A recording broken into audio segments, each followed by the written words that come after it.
Nagpatuloy si Kidlat. Kanyang ipinaliwanag na kung marunong lamang lumangoy ang mga demonyo, baka buhay pa ang mga ito. Samantala sa hapong iyon, umalis ang barko sa pampang ng ilog pabalik sa lungsod ng Neverwinter. Sa loob ng cabin ng isa sa mga barko ay napapalibutan ng mausisa at naguguluhan ng mga unang sundalo ng army. Pagtingin sa katawan ng mga demonyo, parang walang pinagkaiba sa kanila, mas matangkad lang. May isang umungol, nagpapahayag na hindi nila nakitang nasugatan ng husto ang mga mangkukulam na babae. Idinagdag ng isa pang sundalo na ang ibang demonyong namatay ay tiyak na hindi kapani-paniwalang mabangis, mas mahirap harapin kaysa sa mga demonyong hayop.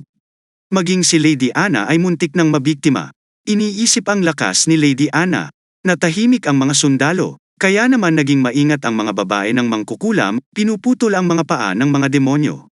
Bumalik sa deck si Nightingale, naluluwagan na sa kabila ng malaking hindi inaasahang pangyayari, matagumpay nilang natapos ang misyon at tumingin si Agatha sa kanya, nagtatanong kung kailangan ba niyang magpahinga. Hinawakan ang sugat sa kanyang baywang, walang pag-aalinlangang iwinagayway ni Nightingale ang kanyang kamay, na nagsasabing siya ay nagamot siya ni Leif. Samantala bago makipagkita sa kanyang kamahalang, si Roland. Si Leif ang may pananagutan sa lahat ng pinsala ng asosasyon. Napabuntong hininga si Agatha, masaya na ligtas ang lahat. Pinagsisihan niya ang kanyang pagkalinga sa buong operasyong ito. Inaliw siya ni Nightingale, pinahayag na hindi niya kasalanan. Walang inaasahan na may mataas na ranggo na demonyo na lilito. Tumingin si Agatha sa dagat. Naguguluhan din siya. Ang mga demonyong ito na may mataas na ranggo ay laging nagtatago sa likod ng malalaking hukbo, hindi kailanman kumilos ng mag-isa at napakakaunti. Akala niya noong una ay makakatagpo lamang sila pagkatapos bumaba ang pulang buwan. Ngunit nang makita ang mga mahiwagang batong iyon, hindi na siya sigurado dahil napakaraming mga mahiwagang bato sa mga iyon. Mabilis na naunawaan ni Nightingale ang implikasyon sa kanyang mga salita, ngunit sa sandaling naintindihan niya ito, isang lamig ang bumangon mula sa kaibuturan ng kanyang puso. Ang haba ng buhay ng mga demonyo, ang kanilang paglaki ay naglilimita kung paano sila umunlad sa mga paraan ng pagpaparami ay hindi alam lahat. Ano ang nabuo nila sa loob ng 400 taon na ito? Kung makakaipon ng napakaraming magic stone ang kalaban, makakaipon din kaya sila ng maraming demonyong may mataas na ranggo? Nakatitig sa liwanag ng buwan, umaasa silang dalawa na kapag nahanap na nila ang mga sagot, hindi pa huli ang lahat. Sa wakas ay dumating si Edith at ang kanyang kapatid sa Western Territory. At sa pagkakataong ito ay may sumusunod sa kanila. Inanyayahan niya si Edith na humanap ng malinis na hotel at pagkatapos ay isinama niya ang mga ito upang mamasyal sa palengke at masusing ipinaliwanag na maaari rin niyang pagsilbihan si Edith. Nagpasalamat si Edith, bahagyang napakunot-noo habang pinasalamatan ang lalaki sa tulong nito habang nasa daan. Sinabi niya na pupunta siya sa bulwagan ng bayan upang humingi ng tulong sa susunod, o dapat na makahanap siya ng balita ng kanyang mga kamag-anak. Ang lalaki ay nagpaalam kay Edith sa isang maginoong paraan. Patuloy na kumakaway sa kanya habang siya ay umalis, na nagsasabing inaabangan niya ang kanilang susunod na pagkikita. Natawa si Cole dahil sikat daw talaga ang ate niya. Sinulyapan siya ni Edith, nagtatanong kung ano ang dapat niyang itawag sa kanya. 2 beses umubo si Cole at sinabing Miss Edith. Kung titingnan ang hangganang bayan sa maikling panahon, ang kanlurang teritoryo ay isinama sa isang bagong lungsod na may populasyon at komersyal na kalakalan, na parehong lumampas sa dating kabisera ng hari. Gayunpaman, ang gayong pambihirang Panginoon na may masamang titulo sa ilalim ng kanyang pangalan. Dahil dito, lalong nagka-interes si Edith kay Roland. Isang personal na gwardya ang pumasok sa opisina at iniulat na ang isang sugo mula sa Hilaga ay naghihintay sa labas ng kastilyo, umaasang makikita ni Roland. At ang bisita ay ang pangalawang anak ng kasalukuyang duke ng Northern Territory, si Calvin Can. Iniulat ng gwardya na sinuri na ni Minister Barrett ang mga credential at family crest. Naging interesado si Roland at sinundan ang gwardya sa meeting room. Sa daan, sinabi ng gwardya na sinabi ng sugo, si Sir Cole, at si Duke Kant, ay handang mangako ng katapatan kay Roland. Gayunpaman, naramdaman ni Roland na ito ay medyo mahirap. Pagpasok sa meeting room, 2 tao lang mula sa envoy group ang nakaupo sa isang dulo ng mahabang mesa. Isa sa kanila ang pangalawang anak ni Duke, si Culkin.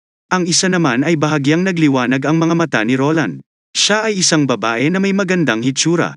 Tila siya ang dapat na maging deputy na si Cole, ngunit sa hindi malamang dahilan, mas nakakapansin ang kanyang aura kaysa kay Sir Cole mismo. Magalang at mabilis na sinabi ni Cole Rose ang kanyang layunin, binanggit na mayroon din siyang regalo para kay Roland. At ipinaliwanag ni Cole na ang host lister na pamilya ng Northern Territory 2 Count na pamilya ay tumanggi na sumunod sa pamumuno ni King Roland at sinubukan pa nilang makipagsabuatan sa ibang mga maharlika upang magrebelde. Maagang naunawaan ng kanyang ama ang kanilang mga pekana at kailangan niyang parusahan ang magkabilang pamilya. Na may halong panghihinayang, sabi ni Cole. Ngunit dahil sa kanyang kapabayaan, hindi niya inaasahan na maagang babalik sa Western Territory si Haring Roland at ang dalawang ulo na dapat sana ay magsisilbing ebidensya ay naagnas na sa paglabas. Tumingin si Roland kay Cole, nagtatanong kung ang kanyang ama ay nagsagawa ng 2 bilang. Sinulyapan ni Cole ang babaeng nasa tabi niya at saka tumango bilang pagsang-ayon. Ang antas ng katapatan ay mas matindi kaysa sa inaasahan ni Roland, na nag-aalok ng mga ulo ng 2 bilang. Bilang isang liham ng pagtitiwala ay nangangahulugan na mahihirapan silang makakuha ng suporta mula sa ibang mga territory nobles muli, hindi bababa sa makabuluhang pagbabawas ng posibilidad na pag-isahin muli sila. Naisip ni Roland sa kanyang sarili, ngunit dahil wala si Nightingale sa ngayon, hindi niya alam kung sinusubukan siyang linlangin ng kabilang partido. Saglit siyang nag-isip, saka bumulong kay Beric sa gilid niya. Nasa Northern Territory ba ang 2 pamilyang ito? Dahan-daang ipinaliwanag ni Berode sa tainga ni Roland na ang 2 pamilyang ito ay mas kilala pa kaysa sa 5 pangunahing pamilya sa kanlurang teritoryo.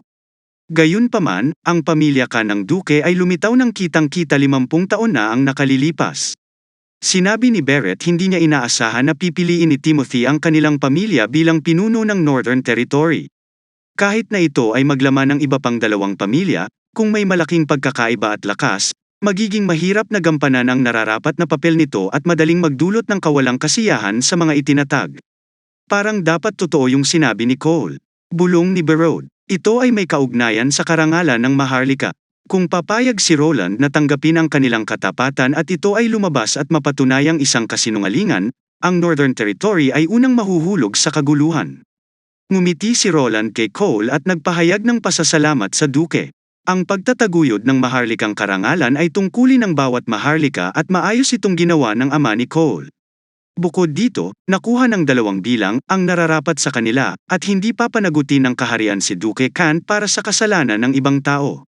Tila nakahinga ng maluwag si Cole at nagpasalamat sa kanyang kamahalang si Roland at sinabing matutuwa ang kanyang ama na marinig ito. Ang kanyang ama ay laging umaasa na maglingkod sa isang tunay na hari, at ngayon ay nagkaroon na siya ng pagkakataon. Tumango si Roland, sinabing masaya rin siyang tanggapin ang katapatan ng Duke, basta't masusunod niya ang mga bagong batas ng Grey Castle. Bahagyang nagulat si Cole nang hindi niya narinig ang mga bagong batas.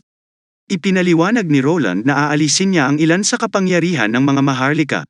Sa hinaharap, wala ng feudal na maharlika sa kaharian. At simpleng ilagay sa loob ng Grey Castle, ang lahat ng teritoryo ay magkakaroon lamang ng isang tunay na pinuno, at iyon ay ang hari. Malaking pagbabago ang ekspresyon ni Cole, muling lumingon sa kanyang katulong. Tumingin si Roland sa binata sa kanyang harapan, sinasabi sa kanya na huwag mag-alala. Ang mga maharlika ay maharlika pa rin. Hindi magbabago ang kanilang marangyang buhay, at nagkaroon pa sila ng pagkakataong maabot ang mga bagong katanyagan. Nalaman niya si Guy Cole brochure, na naglalaman ng lahat ng bagong batas at sinabi sa kanya na ganap na ipinatupad ng Change Goose Stronghold, ang hanay ng mga batas na ito. Binuksan ni Cole ang brochure at binasa ang ilang pahina, blanko ang mukha at medyo tense. Umalis na ang performance ni Cole. Bahagyang nadismaya si Roland, ngunit sa pag-iisip ay normal lang ito. Kung tutuusin, bata pa siya. Malamang, ang papel niya sa paglalakbay na ito ay para lamang maghatid ng mensahe at hindi siya makapagdesisyon. Sinabi niya sa cult na ihatid muna ang mensahe kay Duke Kant.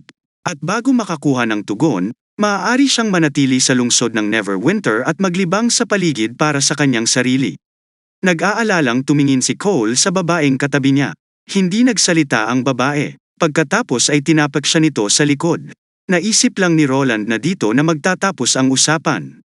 Ngunit sa hindi inaasahang pagkakataon, muling nag-request si Cole. Tinanong ni Cole kung maaari siyang lumahok sa pagtingin kung paano gumagawa ng mga steamboat at steam engine ang teritoryo ni Roland. Ito ay talagang isang nakakaintriga na kahilingan, at tumingin sa kanya si Roland ng may interes, Iniisip kong interesado ba siya dito? Sinabi ni Cole na labis siyang nabighani sa ganitong uri ng kakaibang sisidlan. Tumango si Roland, inutusan si Barrett na mag-ayos. Matapos makipag-usap sa sugo, bumalik si Roland sa kanyang opisina. Nadatnan niya si Kidlat sa bintana kung saan sinisilip ni Maisie ang salamin sa itaas niya. Isang higpit ang agad na bum-alat sa puso ni Roland. Pangatlong araw pa lang at hindi pa dapat ganoon kabilis ang pagbabalik ng crew. May nangyari ba? Binuksan niya ang malalaking bintana at nagmamadaling nagtanong kung ano ang nangyari. Sinuntok ng dalawa si Roland na sinasabing nakahuli sila ng demonyo. Nang marinig niya mula kay Maisie na sina Anna at Nightingale ay nasugatan at pagkatapos ay idinagdag ni Kidlat na hindi ito isang malaking bagay. Naramdaman ni Roland na parang sumakay ang kanyang puso sa roller coaster. Bum-antong hininga siya, saka tinanong kung tama ba talaga silang dalawa. Sabay na tumango ang dalawa. Tumalikod siya at tumakbo palabas ng silid para tawagan ang isa para dalhin sina Noah at sinabihan ang dalawa na tapusin ang kanilang sinasabi sa isang malalim na paghinga. Sa susunod na gabi, sa wakas ay lumitaw ang dalawang steamboat sa pantalan ng Crimson Water River. Nang makitang bumaba si Anna at Nightingale, lubos na nakahinga si Roland. Nakangiting ibinuka niya ang kanyang mga braso kay Anna. Mabilis na bumulusok si Anna sa kanyang mga braso, niyakap siya ng mahigpit. Habang si Nightingale gilid na nagsasabing si Roland ay dapat naghintay para sa kanila sa kastilyo dahil ang pantalan ay hindi ligtas. Binitawan ni Anna si Roland at hinayla din si Nightingale. Binuksan ni Roland ang kanyang mga braso at niyakap din si Nightingale. Pagkatapos ay si Wendy, Leaf, at lahat ng mga mangkukulam ay niyakap si Roland, pagkatapos ng isa pa, si Agatha, at kung siya ay walang exception. 2 canister ng pulang ambon ang ginamit sa kanilang pagbalik.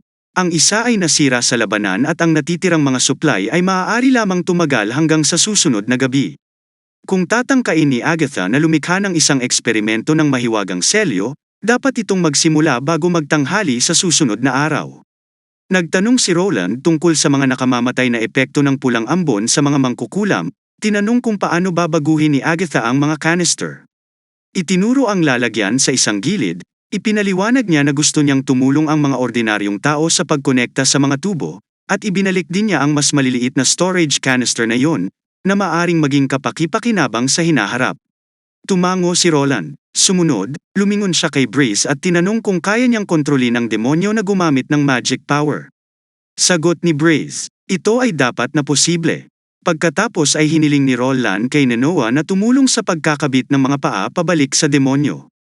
Dinala ni Axe ang mga limbs at sa magic ni Nana. Na-assemble ang demonyo. Pagkaraan ng ilang minutong walang ingay, gumapang ang demonyo mula sa lupa at dahan-daang umalis sa shed.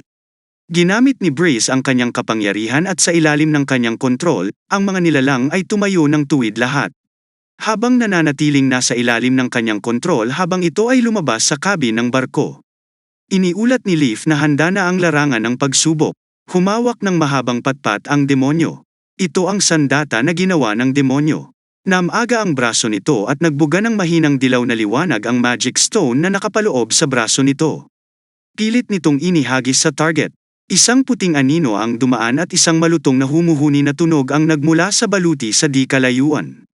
Ang sibat ay tuluyang tumagos sa plato ng dibdib at mahigpit na nakadikit sa dingding. Sa pagtanggal, maliwanag na nabasag ang spearhead sa impact. Kung papalitan ng isang bakal ng maikling sibat, ang kapangyarihan ay maaaring bahagyang mas malaki.